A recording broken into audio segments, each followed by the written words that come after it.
આજે ગુજરાત ગૌરવ દિવસની જ્યારે ઉજવણી થાય તો રાજ્યના નાગરિક તરીકે આપણે સૌએ સંકલ્પ લેવાનો છે કે આપણું રાજ્ય જો બધા જ વિષયોની અંદર નંબર 1 હોય, સ્વચ્છતામાં બી હવે આપણા મોટા ભાગના શહેરો નંબર 1 છે. આપણે સૌ લોકો આગળ વધી ગયા છે.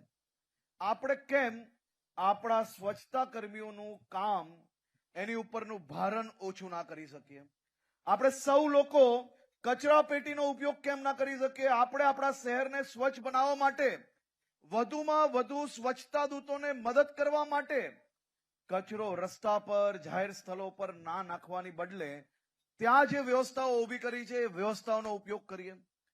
આજે જ્યારે ગુજરાત દિવસની આપણે ઉજવણી કરીએ છીએ તો આપણે માત્ર એટલો જ સંકલ્પ લેવાનો છે કે વધુમાં વધુ ફિટ રહેવા માટે આપણે ઓછામાં ઓછો તેલ, ઓછામાં ઓછું સુગર, આ બધી જ વસ્તુની અંદર આપણે કઈ રીતે કંટ્રોલ કરી શકીએ અને આપણા ગુજરાતના પ્રત્યેક નાગરિકો વધુમાં વધુ ફિટ કઈ રીતે રહી શકે.